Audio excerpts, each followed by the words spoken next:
Hello and welcome to News Round, a recap of stories that made headlines during the week. I'm Ayotunde Balogun. The headlines. President Muhammadu Buhari signs 2022 appropriation bill of 17.126 trillion naira into law, expresses displeasure with changes made by the National Assembly.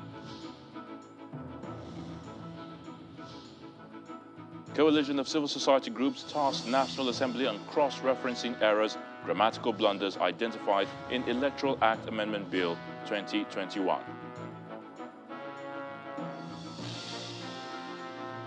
Suspected political thugs invade venue of People's Democratic Party Congress in Zamfara State, disrupt proceedings. Plus, South Africa's anti-apartheid leader, Archbishop Desmond Tutu, dies at 90. That's News Round in View.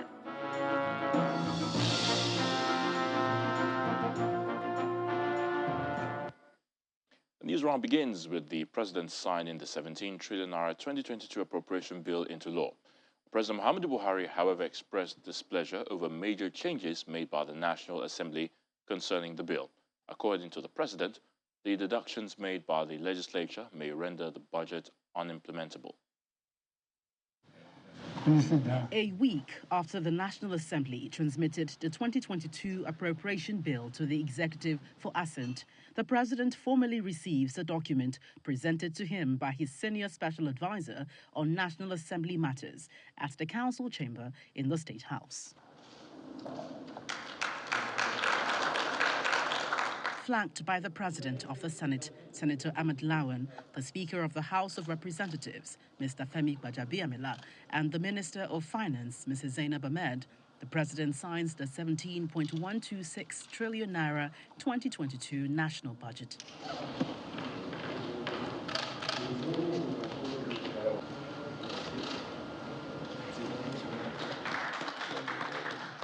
Thank you, sir. Thank you, sir. The breakdown of the budget includes 868 billion naira for statutory allocation, 3.8 trillion naira for debt servicing, 6.9 trillion naira for recurrent expenditure, as well as 5.4 trillion for capital expenditure. An inclusion of 36.59 billion naira worth of new provisions was inserted into the 2022 budget by the National Assembly. This observation is among other major changes the president is displeased with. The fiscal year 2022 is very crucial in our efforts to complete and put to use critical agenda projects, as well as improve the general living conditions of our people. It is in this regard that I must express my reservations about many of the changes that the National Assembly has made to the 2022 executive budget proposal. Some of the worrisome changes are as follows. A, increase in projected federal government independent revenue by 400 billion naira, the justification for which is yet to be provided to the executive. There are other reservations by the president, including the introduction of 1,500 new projects into the Ministry of Agriculture and its agencies. The signing is also indicative of the president's resilience to maintain the traditional January to December budget cycle, but he has other reservations. Provisions made for as many as 10,733 projects were reduced, while 6,576 new projects were introduced into the budget by the National Assembly. Announcing preparations towards the 2023 transition budget, President Buhari also signs the 2021 Finance Bill, which he believes is critical to the execution of the 2022 budget. Work will start in earnest to ensure early admission of the 2023 to 2025 medium-term expenditure framework and fiscal strategy paper, as well as the 2023 appropriation bill to the National Assembly. After the brief ceremony, the President of the Senate, Ahmed Lawan, gives his reactions. As for the observations Mr. President has raised, this is a natural and logical tendency between the executive and the legislature. Sometimes our views on certain issues may not be necessarily the same kind of views that the executive would have and hold on any particular matter. So I don't think what the president did by raising some observations as something that we should worry about. This is based on judgments. When we ask for more resources coming from the independent sources, especially from the government-owned enterprises of about 400 to 500 billion, is because we believe that these government-owned enterprises should contribute even much more. In fact, I hold the opinion that they should have contributed about $1 trillion at least. From all indications, it appears there's some disconnect. Even though the legislature insists it has done nothing wrong, the insertions undoubtedly has broad implications. The president is hoping to address some of these discrepancies through further negotiations and a supplementary budget when the National Assembly resumes in 2022. From the presidential villa, Gloria Umezuki, Channels Television News. Staying with the presidency, as part of the federal government's efforts towards diversifying the nation's economy, the president is demanding a 6-month progress report on the Solid Minerals Development Fund designed to capture accruals from investments. President Muhammadu Buhari gave the directive when he received the steering committee and management team of the Presidential Artisanal Gold Mining Development Initiative at the State House. In another meeting with representatives of the Manufacturers Association of Nigeria, the president promised them improved access to foreign exchange. Huge potentials from Nigeria's mining sector, particularly gold, continues to trigger renewed focus from the president as he meets members of the Presidential Artisanal Gold Mining Development Initiative, PAGMI, in the State House. The Minister of State for Mines and Steel, who led the delegation, immediately exposes discrepancies within the system. Your Excellency, sir, you may also wish to recall that between 2012 and 2018, over hundreds of tons, valued over $55 billion, was illegally smuggled out of Nigeria, in addition to the economic sabotage. This bit of news might not have gone down well with the president, who had promised that the initiative launched in 2020 will elevate the nation's gold industry and potentially rake in as much as $500 million while generating 250,000 jobs. I expect a 6-month progress report that will clearly show significant progress by scaling up the program from its current pilot stage. The dedication of a portion of accruals to create a sustainable income stream from the Solid Minerals Development Fund is essential to delivering the mandate assigned to the fund. Through the support of the federal government, the PAGMI is now targeting an aggregate 3 to 5 tons of gold over the next 12 months, which is expected to deliver huge fiscal returns to the nation. Now, by the same token, the president extends same support to manufacturers.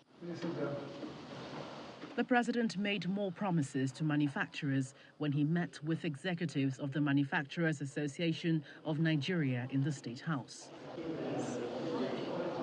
Challenges inhibiting the manufacturing sector from contributing significantly to the nation's economy were laid bare. Manufacturers in Nigeria still contend with inadequate supply from the national grid, despite the significant effort and progress that has been recorded in the first couple of years. In spite of limited resources, the president assures of strategic plans to meet these demands. A strong manufacturing sector creates more jobs and wealth for our people. Nigeria will take appropriate measure to improve access to forex for importation of raw materials and machines that are not available locally. The president also promises to improve patronage of locally made goods. From the presidential villa, Gloria Umezuki, Channels Television News. The decision of President Muhammadu Buhari to decline assent to the Electoral Amendment Bill 2021 has provided a window of opportunity for the National Assembly to checked some cross-referencing errors, grammatical and conflicting provisions in that document.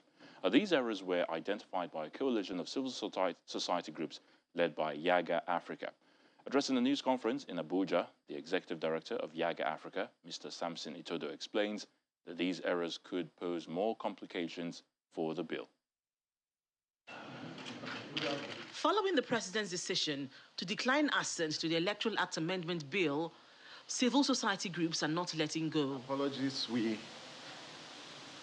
started. This three-man team is representing a coalition of 9 civil society organizations that undertook a review of the bill to identify 11 sections with drafting errors, repetition, and cross-referencing gaps.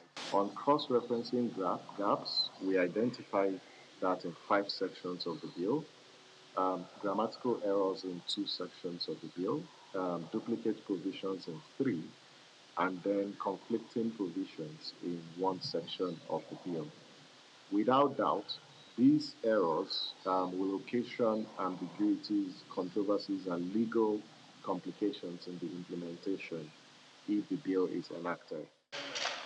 In August 2018, President Buhari premised one of his decisions to decline assent to the 2018 Electoral Amendment Bill on certain drafting errors and cross-referencing gaps, and that necessitated the exercise. Beyond the sections on electronic voting and mode of party selection of candidates, the bill has other innovations which are expected to make elections credible in Nigeria. The state is required to provide and release funding for general elections 1 year before the elections. The reason why that was introduced in the law was to cure the mischief in 2018, where the budget for the 2019 election was only released to INEC 6 months to the elections. The president has sent back the bill to the National Assembly for further adjustment, and the coalition wants federal lawmakers to expedite action on the bill. We would need to review clause by clause to ensure that all the issues we've highlighted in our memorandum are truly addressed, and that there's a better consensus on the issues before retransmitting to the president. And we believe it's important the National Assembly accords the urgency this bill deserves and resumes earlier than planned, and actually ensures that they retransmit this bill to the president. The group is hoping that lawmakers can conclude work on the bill before the end of January 2022 for the president to assent to it ahead of the off-season elections. This week, chaos rocked Gusau, the Zamfara state capital, as some suspected political thugs invaded the venue of the Zamfara State People's Democratic Party State Congress. Although no life was lost, the thugs succeeded in destroying the voting materials as well as 2 vehicles belonging to party members before setting the canopies ablaze. This location was intended to hold the State Congress of the People's Democratic Party in Zamfara State, but for suspected political thugs who had other ideas, invading the venue and destroying everything in sight: chairs, canopies, and even vehicles. When I came in the morning, everything was okay. When I left, somebody just called me and told me that our place was destroyed. I rushed and I saw what is going on here. This development did not, however, deter the PDP delegates from holding the exercise as they relocated to the Gusau Command Guest House. Reacting to the incident, the Deputy Governor, Aliu Gusau, accuses Governor Bello Matawalle of fueling emotions, reigniting the matter of Governor Matawalle's defection to the All Progressives Congress, APC. So I don't know how we're supposed to feel safe in Gusau metropolis, and if this is the kind of security we can expect from the city of Gusau, I wonder what the people are experiencing in the rural areas. So I think this is a big issue that I think His Excellency, I'm calling out to him to come and apologize or point out the people who are responsible for these atrocities. If not, we hold him complicit in this act, and it will not be taken. The newly elected state chairman of the party promises to carry all stakeholders of the PDP along to ensure unity, peace, and a vibrant political party. Our focus is to build and galvanize the party to become a very strong opposition. Meanwhile, the All Progressives Congress, APC, denies having any connection with the incident, insisting Governor Matawale has promised to maintain a conducive political environment in the state. His Excellency, first of all, is not even aware of what has happened. He's only being reported of what is going on. They should be able to go to the police and find out who perpetrated the problem for them. And it is uncharitable for him as a sitting deputy governor to call on his boss to apologize for something that His Excellency is not even aware of. About 1,187 delegates participated in the Zamfara State Congress of the party, which was conducted in the presence of security agencies, representatives of the Independent National Electoral Commission, INEC, and journalists. When News Round returns, family of Elo Onirosa seek justice over death of their daughter, allegedly killed by her boyfriend in Edo State. Stay with us.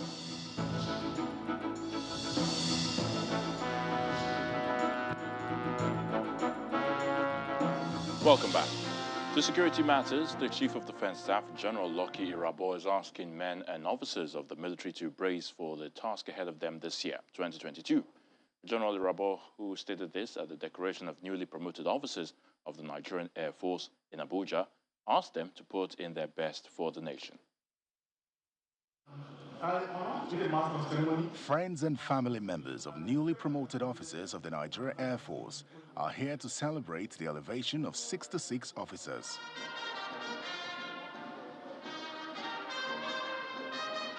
One after the other, the officers who are flanked by their senior colleagues and spouses are decorated with their new ranks. Among them are 2 female officers. Their new roles come with fresh challenges. I charge you to put all hands on deck in our quest towards enhancing and sustaining critical power capabilities required for joint force employment in the pursuit of national security imperatives. If 2021 is challenging, I'd like to assure you that year 2022 will be more challenging. And so this is the reason why I'd like to call on you to please brace up, because we must, at all costs, take away every form of insecurity in our land. Those decorated include 29 Air Vice Marshals, 31 Air Commodores, 1 Air Warrant Officer, and 5 Flight Lieutenants. Distinguished invited guests, ladies and gentlemen. At the Army headquarters, the Chief of Defense Staff is joined by dignitaries including Governor Godwin Obaseki of Edo State, the National Security Advisor, General Babagana Monguno, and the Minister of Defense, General Bashir Magashi. On 21st September 1990, the Army promoted 41 Brigadier Generals to the rank of Major General, while 76 colonels were elevated to the rank of Brigadier General. As its tradition, their spouses participate in the decoration ceremony. This time, the charge for the newly promoted officers goes beyond commitments to national security. We must remain focused and remain apolitical. Allow politicians to do their own, we remain professional in the discharge of our duties. The decoration train also makes a stop at the headquarters of the Nigerian Navy. Here, it is not just the spouses who are involved in the decoration. Some had their children perform the ceremony as well. In his charge to the officers, the Chief of Naval Staff, Rear Admiral Awal Gambo, warns against any efforts to sabotage the nation's economy. Any act of collusion with criminals to sabotage or measures in place to checkmate illegal or illegalities will be met with stiff sanctions in accordance with the law of the land. 21 commodores were promoted to the rank of Rear Admirals, while 36 captains were elevated to the rank of Commodore. Well, the family of Elo Onirosa, the 29-year-old lady allegedly killed by her boyfriend in Edo State, are demanding justice over her death. Elo, an OND holder and teacher with a private school, was killed during a visit to her boyfriend, one Osaratin David, a truck driver in Iguadolo community in Ovia Northeast local government area on Christmas Eve. Iguadolo community in Ovia Northeast local government area of Edo State is on the outskirts of the state capital, Benin City. One of the homes here has been dragged into mourning following the killing of their daughter, 29-year-old Elo Oniobusa, on Christmas Eve. Elo's mother claims that one Usaitin David, her daughter's boyfriend, had invited her to his place early that morning to care for him as he was sick. I still call my pikin that morning for food again. That one still get up early morning with pyjama, nighty way wear, brush. Now I get up, say maybe my body serious, you see they run, they go. I say open door, they go. Now open door, now I call they look my pikin. I shake it. I say this pikin not they hear word. This boy don't see call, I don't see they go. Now I say take waka go. Her husband continues the harrowing tale. So when we get there, the landlord just push the door open. All we see is that my daughter was lying down on the seat of blood. The pool of blood everywhere, both the bedspread, the foam, the bedspread, the whole wall of the house, everything was stained with blood. So we have to rush to the police, me and myself and the landlord. He thereafter leads Channels Television to the building where the crime allegedly took place. It is found under lock and key. The landlord of the house had been invited to the police station to give a statement. He explains the reason for locking up the apartment. Since nobody is living there, the property of the boy is still there.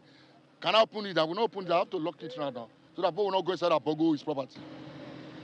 So the boy now, have you seen him since? I've not seen him. Everybody is putting hands together to make sure we get him. The police say they would ensure justice is done. They observed on a close look at the body, they observed a deep cut on her throat, on the legs, and on the arm, which probably is what led to her death. So for now, the young man, after committing the crime, he fled away from the scene. The police are on their feet looking for him to ensure that he's being arrested to face prosecution if he's the one that carried out the crime. If he's not the one that carried out the crime, the police will do everything to unravel the circumstances that led to her death. Eloy is said to have held an OND and was working as a teacher before her death. She's said to have met and become friends with the suspect about a year ago. Jessica Olubuse, Channels Television News. The news round ends in South Africa on a rather sad note where anti-apartheid icon and Archbishop Desmond Tutu has died in a Cape Town nursing home at the age of 90. Archbishop Tutu was an uncompromising foe of apartheid in South Africa, working tirelessly and peacefully for its downfall. In the year 1984, the South African cleric and activist won the Nobel Peace Prize. A decade later, he witnessed the end of that regime and chaired a Truth and Reconciliation Commission set up to unearth atrocities committed during those dark days. Here's more on his life and times. Archbishop Desmond Tutu was born in October 1931 and ordained an Anglican priest in 1961. He was thrust into the limelight in 1978 when he was appointed Secretary General of the South African Council of Churches.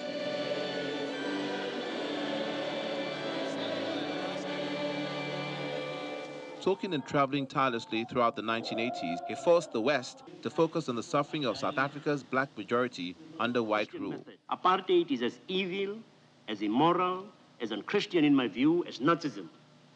And in my view, the Reagan administration's support and collaboration with it is equally immoral, evil, and totally unchristian without remainder. He was awarded the Nobel Peace Prize in 1984 for his nonviolent campaign to win racial equality for his people. In 1986, he became the first black head of the Anglican Church in South Africa when he was enthroned as the Archbishop of Cape Town, a position he retained for 10 years.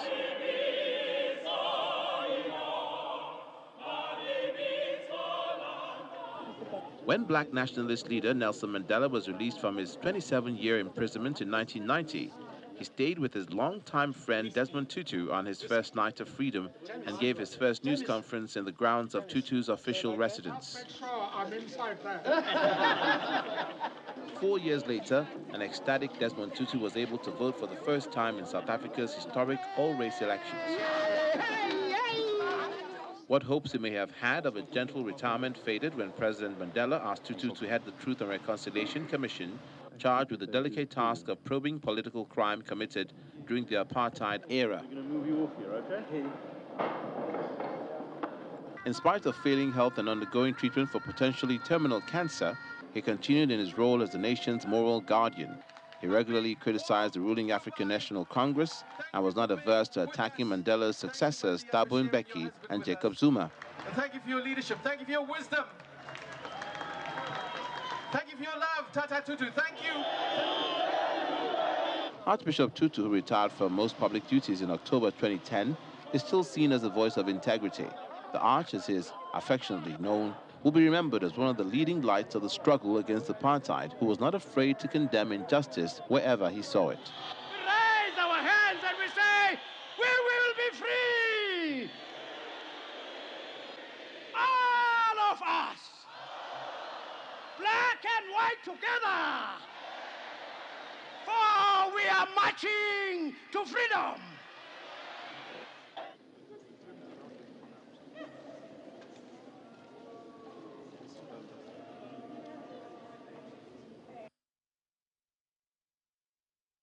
And with that, we draw the curtain on News Round, the recap of stories that made headlines during the week. Many thanks for watching. I'm Ayo Tunde Balogun.